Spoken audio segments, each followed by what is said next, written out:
And what is up, gang? Thank you for checking out Sledgehammer TV tonight. It is Monday night, October the 1st, 2018. Monday Night Raw came to us from Seattle, Washington, and you smell that?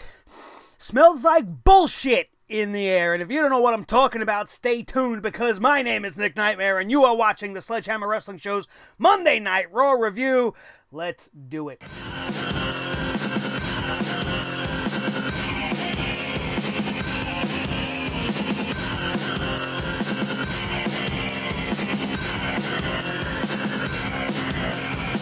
Sledgehammer Wrestling Show.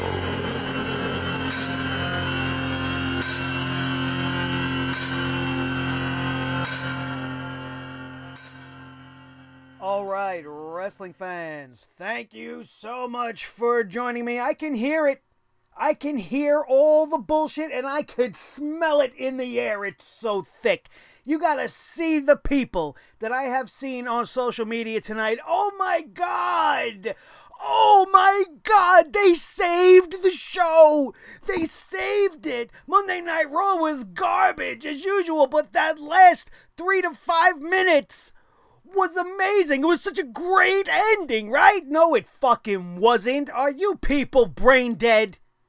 What part of seeing 450-plus legends in the ring at the end of a Monday Night Raw in the year 2018 is exciting to you? We haven't seen Shawn Michaels in the ring in God knows how long. The Undertaker can barely move. Kane we don't want to see. And Triple H has better things he could be doing with his time than wrestling in this ridiculous fucking match in Australia at the Super Show that had to be the end of tonight's Monday Night Raw because we had to lead into that. Do you want to see the Brothers of Destruction versus DX? Why? Why? I want you to give me one reason why. We don't need this to be happening in order to set up HBK versus The Undertaker at a WrestleMania or a Survivor Series. In order for The Undertaker to truly retire, having Shawn Michaels be the man to do so would make the perfect amount of sense, and it doesn't need all this extra. It doesn't need any of this extra. All it needs to be is announced. Oh, Shawn Michaels is coming out of retirement to face The Undertaker. We don't need to see the fucking retarded mayor from Arkansas or Louisville or whatever hick town who was stupid enough to elect a big red retard as their mayoral candidate. We don't have to see Triple H and his giant nose gracing the ring for the 1,000th time unnecessarily since he's taken the helm of NXT. We don't need to see any of this extra. I would have much rather have seen The Undertaker be brought back to put over guys like a Finn Balor or a Braun Strowman or even a Baron Dickhead Constable Corbin if these men were all built up properly. Imagine the impact of the Demon Finn Balor versus the Phenom The Undertaker if he was truly to be made special. Kept off of TV after a couple of weeks, the Demon coming out at every single pay-per-view, the Demon remaining undefeated. No, we didn't want to do any of that. We didn't want to create new legends. We didn't want to create new names that could have main evented the fucking Super Show in 2018. We want to go back to 2008. What is wrong with this company? You're probably looking at me like I got 3 heads. Well, how could you say such things? How can you say these things? This is The Undertaker. This is Shawn Michaels. Yeah, they're great. They were great. But this whole thing is the prime example of everything that is wrong with the state of the WWE right now. Remember, if you guys are my age, I'm 41 years old in the year 2008. You know what else is 41 years old? Most of the storylines that they are using on today's product. That's a little bit of an exaggeration, but I bring that point to your attention because if you are my age, you will remember when the WWE was making its shift to the new generation, right? It wasn't Pepsi's choice of the new generation. It was Vince's choice. And he wanted to kick Hulk Hogan to the curb. And he wanted to kick Randy Savage to the curb. He had no interest in a Nature Boy Ric Flair or a Dusty Rhodes or a Harley Race or any of the older generation that was floating around doing their thing at the time. They went as far as to cut skits and make promos. Billionaire Ted, right? And the Nacho Man, and the Huckster, and who was going to win the Geriatric Rumble, and these two Jurassic wrestlers from a Paleontonic era, or whatever the hell it was. You remember it, you seen it, you want to know how old they were at the time? They were barely on the other side of 40. WWE was considering these guys relics at the age of 42 because Vince had no further use for them. But it's perfectly okay, almost 20 years from then, to be using guys in their 50s who have been trying to remain retired, at least in Shawn Michaels' case, and bring them back just in your search for cash, that need for the greed, right? Vince McMahon's all about the money. Now he's throwing it at Shawn Michaels. He's throwing it at The Undertaker. They are going to ruin.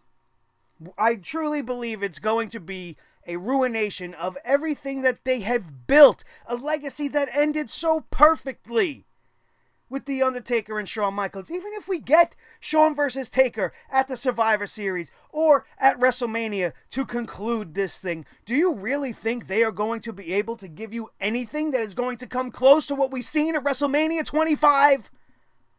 I want to give them all the credit in the world and all the respect in the world. These are two of the greatest of all time. Shawn Michaels, arguably the greatest to ever step foot in the squared circle. Do I have faith in them to put on a good match? Sure. Is it going to be worth it? I'm afraid that we are going to turn around 5 years from now and look back at this match and go, yeah, you know what? They probably shouldn't have done that one. They could have just let it be. They would have been better served using Shawn Michaels to go up against Daniel Bryan. Shawn Michaels versus AJ Styles. Shawn Michaels versus Cien Almas. Shawn Michaels versus Adam Cole. Shawn Michaels versus the Velveteen Dream. You could have had Shawn Michaels on WWE TV. Get the permission from The Undertaker to come out of retirement so that it wasn't disrespectful to him, and nobody in the community would have been able to say shit about it. No fan, no smart mark, nobody would have been able to say shit because you know who said it was okay? The Undertaker. So who are you to say that it's wrong? That's the way this should have been brought about. Not this, not all this extra. We're going to get to see Triple H versus The Undertaker at Super Showdown with their respective brothers in each other's corner, which is going to lead to a tag team match at the Crown Jewel friggin' show at the end of the month. And then we are going to have what? What is it for? Money. It's not for us. It's not for you. Vince ain't doing this shit for you. He's not doing this because you're a big Shawn Michaels fan and he knows how much you love The Undertaker. He don't give a shit.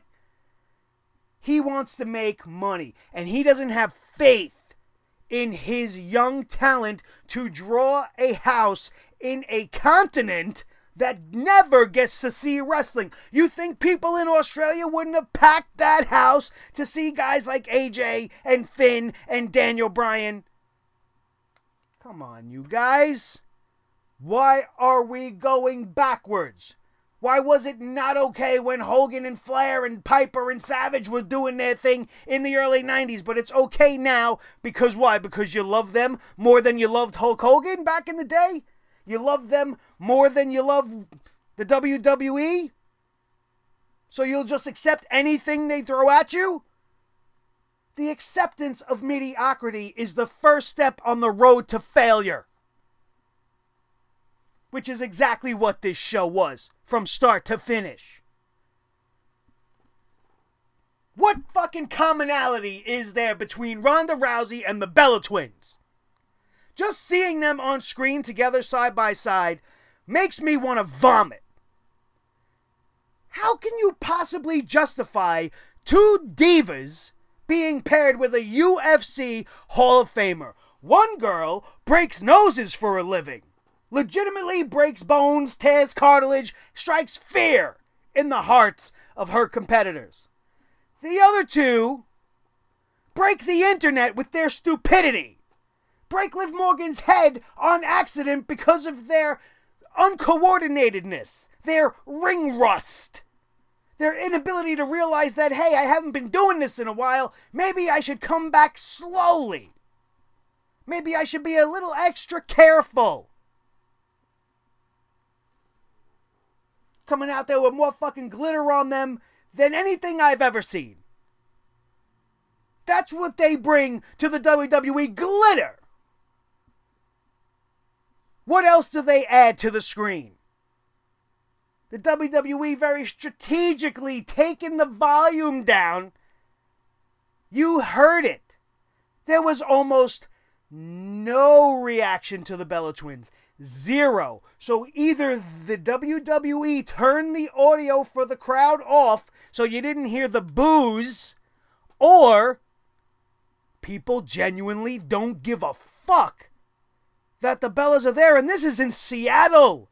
This is where Daniel Bryan is from. Brie Bella was on SmackDown a few weeks ago wearing the colors of the Seattle Seahawks. They had nothing for the Bellas. Coincidence or conspiracy? I'll leave that up to you to decide. But I know what I heard. Soon as Ronda Rousey came out, it's like the whole crowd woke up from being asleep. Am I hearing things, or did you hear it too? All for what? Why are the Bellas being involved? Because it's a trio? You can't tell me for 1 minute if it was Sasha Banks and I'm not even going to say Bayley because I'm tired of saying their name in the same sentence. You could have taken Sasha Banks and Charlotte Flair, put them next to Ronda Rousey. I would have been much more interested. I know this show's a brand split, whatever. You could have made it work in a much better way. I don't want to see any of this that's going on. And now that this match on tonight's Raw between Ruby Riot and Ronda Rousey took place, and Ronda Rousey tapped out Ruby Riot, the leader of the Riot Squad. What is the point of this match? For us to see the Bellas bring glitter to fucking Australia? Like they don't have some pretty girls down there that put glitter on themselves already? I think they're called the Iconic Duo. I think Australia would be much more happy to see Peyton Royce and Billie Kay than to see the faces of the Bella Twins. It makes no sense, and it makes me want to see Ronda Rousey even less than I already did. Somebody has got to get to Ronda Rousey and tell her to get some real wrestling gear. She looks awful in the ring. Her hair game from week to week. 1 week it's good. 1 week she looks like she's wearing a bird nest. Her makeup is all over the place 1 week to the next. But she's been consistently wearing these lip huggers. We're going to call them lip huggers because that's all I could see. I'm not going to get more graphic than that. You all know what I'm talking about. Awful outfit. The Ronda shirt tearing tonight just made it even worse. She's got the sports bra on. Right? Put on a wrestling outfit. Come up with something that says, hey, this is Ronda Rousey. Why do you have to come in dressed in a UFC sort of fight situation? You're not in the UFC anymore, honey. You are in pro wrestling. Act accordingly. You want to walk out there in Roddy Piper's jacket, but you don't want to wear wrestling gear, real wrestling gear, make yourself look good. You look at yourself in the mirror and say, yeah, I'm good with this. Nobody stops her on the way out and says, you know what, Ronda, maybe we should do a little something with this. You're the champion of the world. Of Raw. God forbid the world of the WWE. You got the two biggest moments of the night for Monday Night Raw. The first one, like we talked about, 4 50-year-old, semi-retired pro wrestlers that make no sense to be fighting right now whatsoever. Biggest moment of the night, the way we went off the air. And then you have Elias and Kevin Owens, who wasted so much of my time tonight. So much. I want you to tell me why it fucking matters that they generated the biggest heel reaction we've seen on a Monday Night Raw in weeks. Maybe even months. Elias wants to talk about the Seattle Supersonics. He didn't mention them by name, but he did make mention of the fact that he didn't want to be there, just like the basketball team didn't want to be there. Something to that effect. And the crowd in Seattle took this very personally. And to this, I want to say to anybody watching me in Seattle, if you loved the team that much, maybe you should have went to the fucking games when you had a basketball team. And then they would still be in your city. Right? But no, now you want to show your loyalty because Elias brought up the Supersonics and OKC. All these years later, it still cuts you to the bone to the point where you have to boo this man for 10 minutes during a segment of Monday Night Raw, absolutely hijacking the whole segment just because you're sad about your basketball team now. Nothing personal against you guys, but people are looking at this as the highlight of the night on my wrestling show.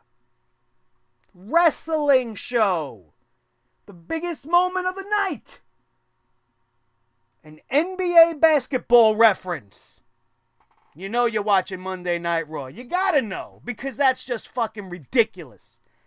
Ridiculous. Oh, Elias got the best heat. He's so great, man.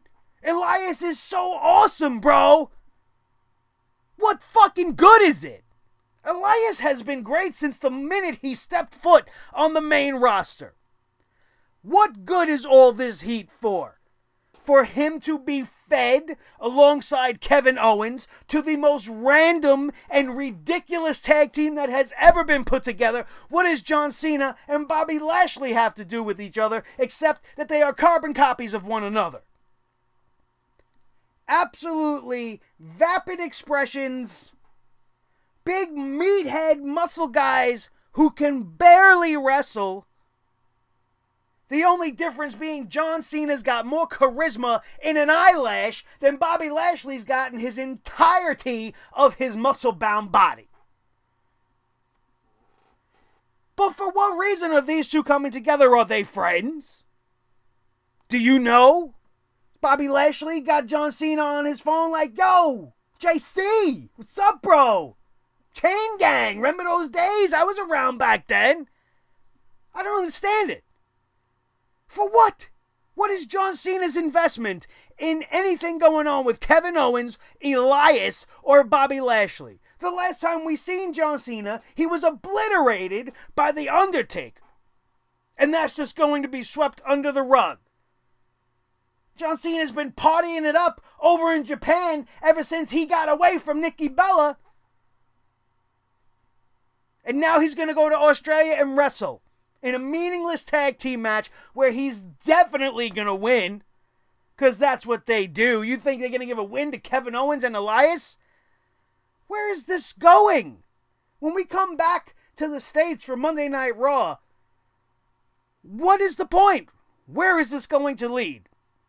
To more Kevin Owens versus Bobby Lashley? And then where's Elias? Back to just singing every week again? What good is it? Sure, it was great. I can't tell you I didn't enjoy it for the first minute, but the more it went on and on and on, and Kevin Owens is trying to yell over it. And what's he trying to yell? He's trying to hype the match at the Super Showdown. So I don't care.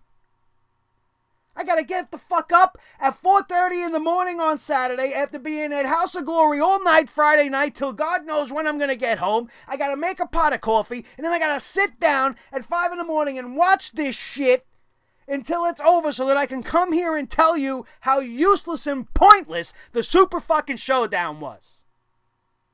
About as useless and pointless as each and every fucking Monday Night Raw. What else do I got fucking written down here? Let's go over this fucking show because I can't even take it anymore. It's just getting worse and worse by the week. We didn't even get to Roman and the Shield yet. And I'm already on fucking fire and this hammer is banging down on everybody tonight. Because this Monday Night Raw was all about the will he, won't he turning of Dean Ambrose still. Why not just tell us you're gonna do it? Why not just fucking throw it right out there and go, yeah, we're throwing this out there. In a couple of weeks, Dean Ambrose is going to do everything you guys assume he's going to do. Or if I know the WWE, they're going to tease it and tease it because they know that we want to see it. We know we don't want to see the Shield. You can hear it in the reaction from the people in Seattle tonight. They're not stupid people in Seattle. Every time Dean Ambrose made mention in the opening segment of his displeasure with the Shield, and maybe I'm thinking about splitting, and maybe I'm this, and maybe I'm that because I'm crazy. Gives a fuck. He's not changing anything. He's going to be in the Shield. They're going to use this to create tension, to try to gain your interest in this storyline, for them to not deliver on it in the end. More than anything else, the Shield will remain a unit. They will remain a brotherhood. Whether they're the fucking Hounds of Justice or the Workhorses, or now they're apparently human brothers. Every week we change the gimmick. They'll put Dean Ambrose maybe back on SmackDown. They'll do it in the brand split. This way it's non-invasive and it doesn't destroy the Shield. The Shield was already destroyed like 3 times already. It doesn't mean anything anymore.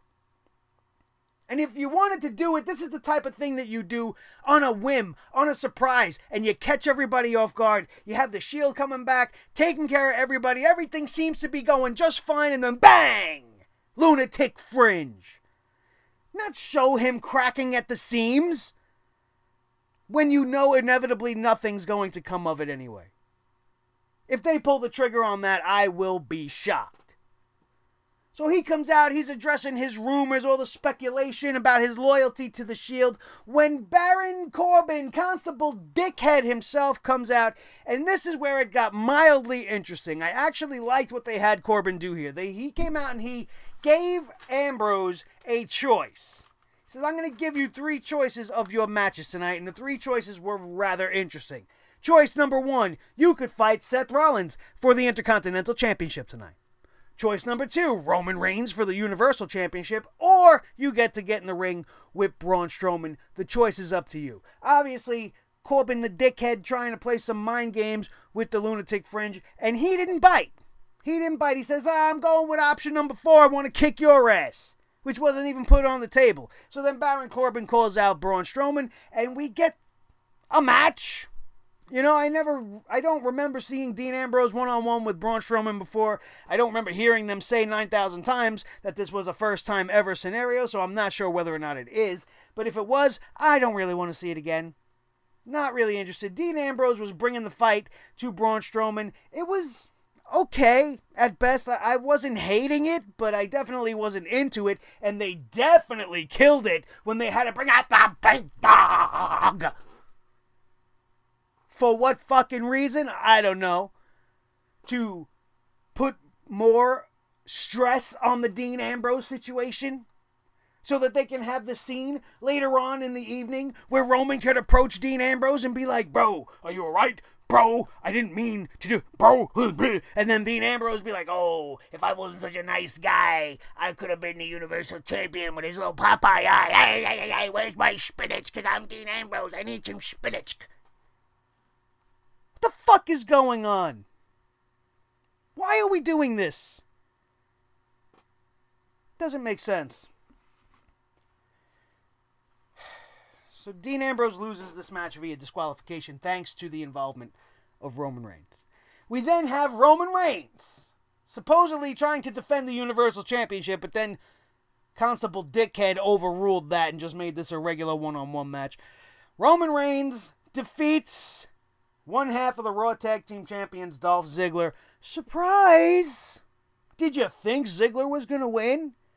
Why didn't they have somebody come out and cause a commotion during Reigns' match? Why couldn't he have lost via disqualification? Oh, because we have to paint this picture of this bullshit splitting, I'm sorry, Blue, of the Shield. Me and Blue are getting a little too close for comfort over here. That's how intense I am tonight, because this show is a farce. An absolute farce. I don't know how much more we could take.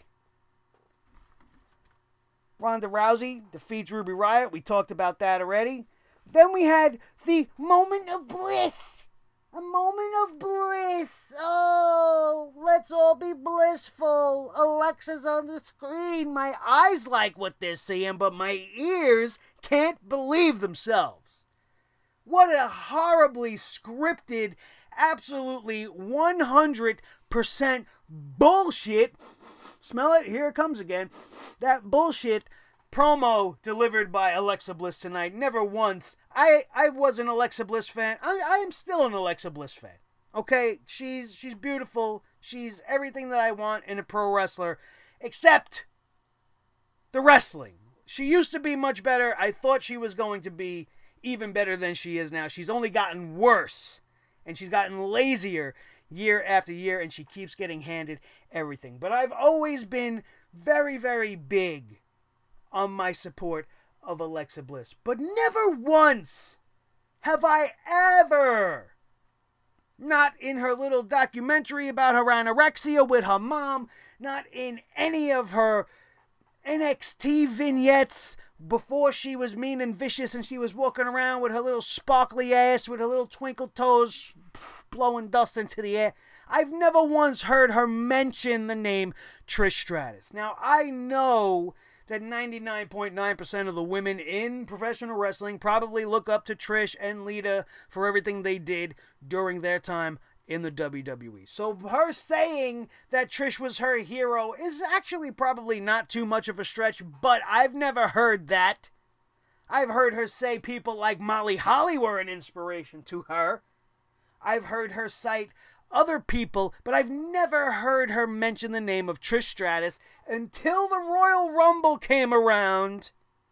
And she was sitting there on the outside and was like, oh, I would have loved to have been in there with Trish Stratus.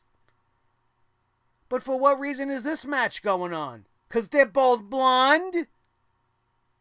There's a lot of blondes on the roster. As much as I wouldn't want to see this either, it would have made more sense to have Charlotte versus Trish. A Flair versus Trish Stratus, the diva of the decade, versus the queen, the current queen of the WWE. More than anything, I wanted to see Sasha Banks, the boss, versus Stratusfaction.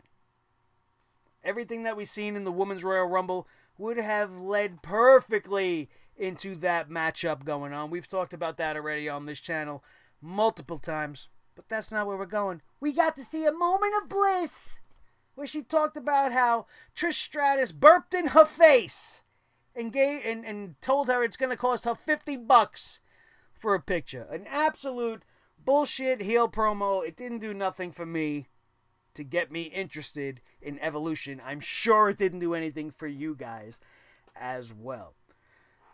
Oh my God. I don't even want to talk about Bobby Roode and Chad Gable. The glorious Gables still trapped in the purgatory that is this feud with the Ascension. Holy shit, you guys. It's been like a month and a half, maybe even 2 full months of this shit. One week it's Chad Gable versus Connor, then it's Chad Gable versus Victor, then Connor's fighting him again, and now Connor's fighting Bobby Roode, not to mention the 2 tag team matchups we've seen between these guys already. I'm about to lose my shit if I have to see these guys wrestle a couple of more times. I can't say one more time because I know we're going to see it again next week. It's an inevitability.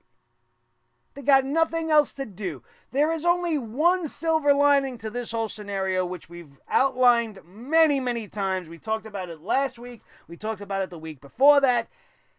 If Bobby Roode doesn't end up turning heel on Chad Gable, all of this will be absolutely a waste, and it'll just be another in a long line of names that the WWE absolutely shit the bed on when they called them up from NXT. It just is absolute garbage. I cannot care. Even like all of a sudden, the Ascension is winning matches. All of a sudden, and it's going to be against the former NXT champion, Bobby Roode, a former United States champion, a former TNA World Heavyweight champion. This guy's being pinned by Connor of the Ascension. And you wonder why the ratings continue to plummet. From glorious to garbage. The Monday Night Raw story. The B-Team versus the Revival. Somebody, I said this on social media and I'm sticking to it. Somebody in the WWE creative fucking hates, and I mean really, really, really hates the Revival. I'm starting to think that whole hashtag fuck the Revival campaign that popped up maybe a year or more ago, however long ago it was probably started by a WWE insider. Somebody really hates the Revival. They were just mildly starting to feel like they were coming back into their own. They were getting away from this B-team shit. We seen them in a very, very good tag team matchup. And now what? Now they lose to the B-team. The same exact fucking way they've lost to the B-team every time they faced him. Some stupid flash pinfall roll-up. And then you got the B-team acting surprised. I am so done with it. If I were the Revival, I would be on the first plane back to Florida. Please, Triple H, let me go back home, bro. I want to be wearing yellow and black. This red shit is not a good color for the Revival. I don't even want to go to SmackDown Live, sir. Just send us home to Orlando. Let us go down there and fight Heavy Machinery. Let us have great fucking matches with the Undisputed Era. Let us go down there and be who we're supposed to be. And if you don't want to do that, let us go all together so we can go to Ring of Honor or we can go to New Japan with Neville and start tearing the fucking world on fire. Unbelievable. Absolutely unbelievable. And the B team wins this thing, squashing the Revival in a sense, just for the Authors of Pain to come out and beat the shit out of the B team. I ask you this, why didn't the AOP come out mid-match and just annihilate both teams? This way there's no winner, no loser, nobody looks bad, and only the Authors of Pain come out looking good on top. But how good could they actually look when they have a tiny little midget dressed in a baby girl's leather jacket? I don't understand what they're trying to do with Drake Maverick. Why don't they have him dressed like a general? You know what I mean? Have him dressed like he's in charge of a SWAT team. You know, put a cool little hat, maybe a microphone on him, give him a name badge. Let him match up a little bit. Why are you dressing him as a cheap knockoff imitation of Paul Ellering, just without the glasses in the book? Right up to the turtleneck. He's got the black turtleneck, the black jeans, the dress shoes, and the leather jacket. Paul Ellering's leather jacket was 1,000,000 times nicer, by the way.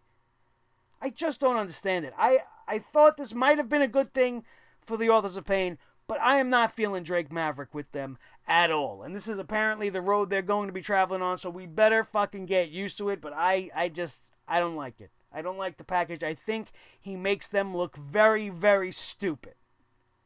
I don't like it at all. We have Roman Reigns checking up on Dean Ambrose in the back. Wants to make sure he's alright, and that's when I told you Dambrose. Well, I should call him that, Dambrose. Damn you for coming back and not having balls enough to stand against this Shield reunion. Talking shit about him maybe being the Universal Champion. If he wasn't so nice, maybe he should have taken option number 1 from Constable Dickhead. That's essentially what he was trying to say. Just building the tension in the Shield. Who cares? I definitely didn't. WWE and Susan G. Komen time. It's October. Susan G. Komen time. So we have to take time away from the WWE to talk about these stories. I have a little bit of a 50-50 thing with the Susan G. Komen thing. And I don't want to offend anybody. I have lost many women in my life to breast cancer. And I'm a full supporter of finding a cure for breast cancer. I just don't think doing it through the WWE is necessary. I really just don't. I think that bringing awareness to it is one thing, but just throwing it in our faces so harshly, it puts me off. You know, you're putting everything on a downer. And then you have people on social media that I don't know whether or not to believe that are claiming that the Komen thing is all a scam. And I wouldn't put it past the WWE to have that be some sort of a bullshit organization. But who am I to say such things? I can't throw out such allegations without proof. But I'm only telling you guys what I'm reading. This is all the shit I was seeing. I don't care for it. I think it would be better served to keep on like the website, or you show it just as a, like I said, similar to the Connor's Cure thing. Let's wrap this up in like a 2-minute commercial pre-segment. I'm not saying you don't have to show it. Just don't make it such a pompous thing. It's like they're celebrating that they're helping. Nobody gives a shit that you're helping. You don't pat yourself on the back for doing something good. And that's all these segments are, which is why they get to me. If you're doing good, you don't have to be telling the fucking world you're doing good. The world will find out, one way or another, if what you're truly doing is 110% good-hearted. It will be brought to light. You don't need to ram it down our throats like you do with Roman Reigns. And the month has only just begun, so everybody get ready for it. We're going to see more cancer survivors. I hope and pray that they are all doing well. It is not about them, as always. I am in full support of all of them. I gave them a round of applause from my seat when they announced all of the women that survived this thing, but why I have to see Dana fucking Warrior there? And whatever fucking clerical staff was there? The bookkeeper? The Susan G. bookkeeper? And then finally last, and a woman who survived cancer. Hey, I can finally clap now. God bless her. I'm sure she didn't really need the WWE tonight. I'm sure it made her feel good. I'm not trying to go off topic, and I hope I'm not offending anybody, because I'm not going down that road. I'm not against the cause. I'm against the company and the way that they want to pat themselves on the back for doing what's right. I wish they would care as much about the show and the quality of the show as they do about getting their political stuff out there on TV. Breast cancer is unacceptable. You're damn right it is. You know what else was unacceptable? This fucking show. Unbelievable. Drew McIntyre versus Intercontinental Champion Seth Rollins. Of course we were going to have this match. We saw the other two matches. How predictable can you be? Oh, Baron Corbin just announced on social media that he's going to make this the best show ever by having Drew versus Seth. Of course he was. We all knew this was coming, and I didn't care. Drew McIntyre defeats the Intercontinental Champion Seth Rollins tonight. Did you give a shit? I certainly did not. Seth Rollins used to come out to the biggest fucking pop of the night. They would scream, burn it down from the bottom of the arena to the top. Literally almost blow the roof off the place. Now it is literally at least half the reaction he used to get ever since he has been reinserted into the Roman Reigns story, also known as the Shield reunion. And that's a goddamn shame. One of the top talents on Raw, reduced to a side piece for the big dog. And it shows. We have the whole Kevin Owens, Bobby Lashley, Elias segment, which absolutely went on way too long. Then you got Leo Rush. Leo, Elias, Kevin.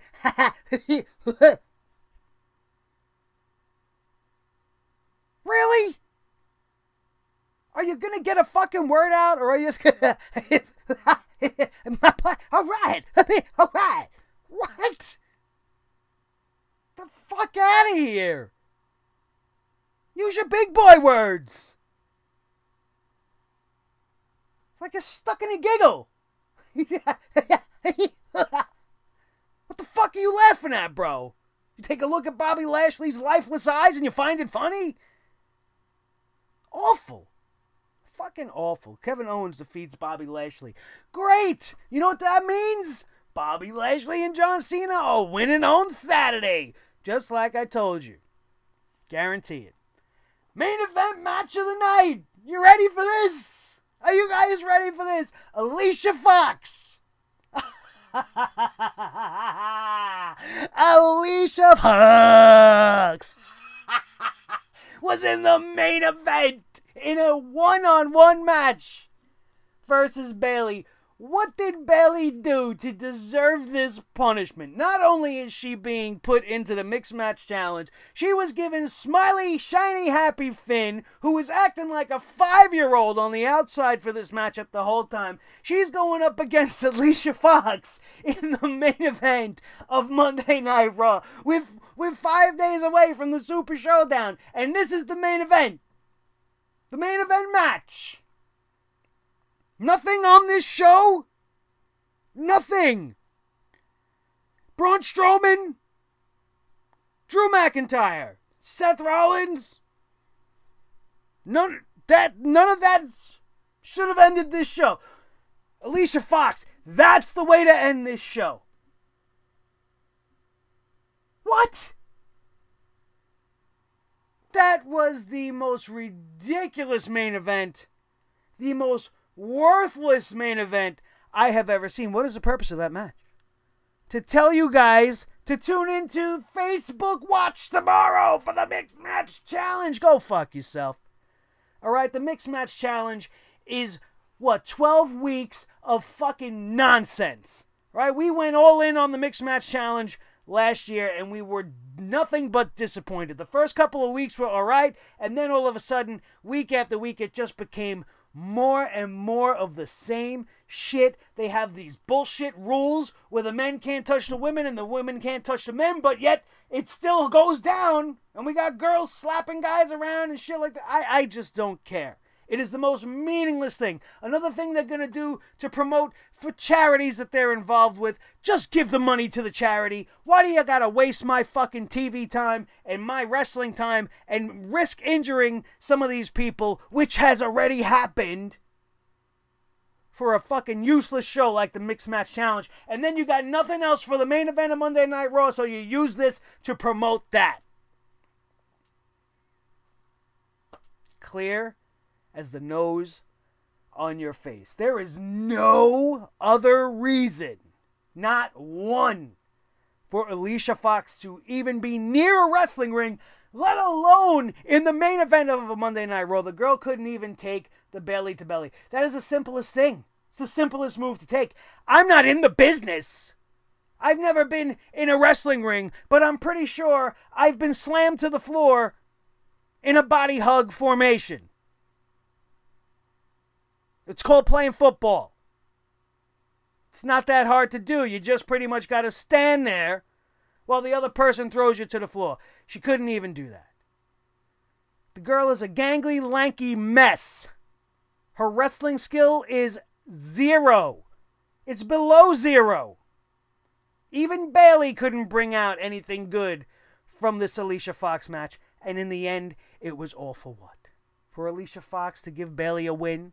Bayley's finally on TV without Sasha Banks, but nobody wants to tell us why Sasha Banks isn't on TV.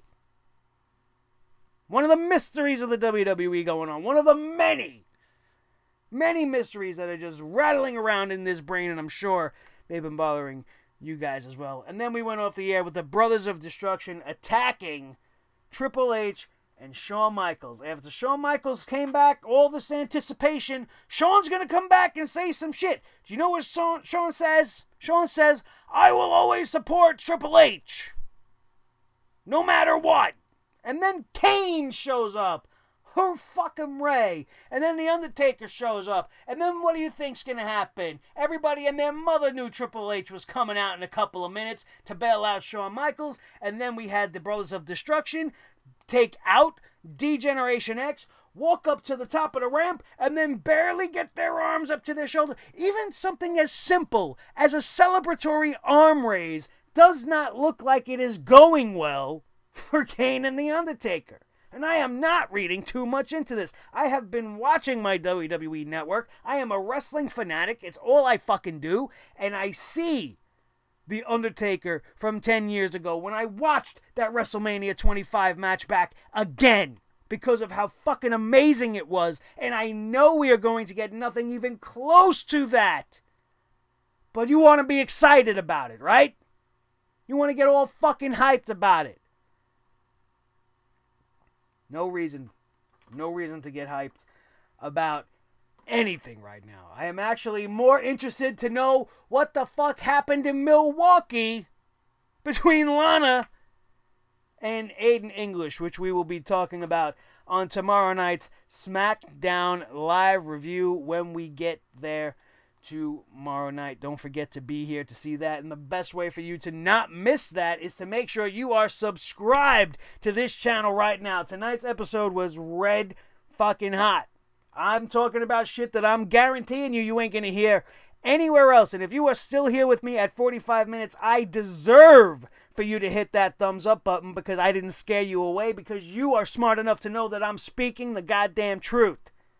And I am not afraid to say so. That is what we do here on the Sledgehammer Wrestling Show. We don't hold back. We don't sugarcoat anything. We don't cover shit in glitter like the Bella fucking twins. We give it to you straight, the way a real wrestling fan would think, the way a real wrestling fan knows their wrestling. That's why you're here, because you are one of them.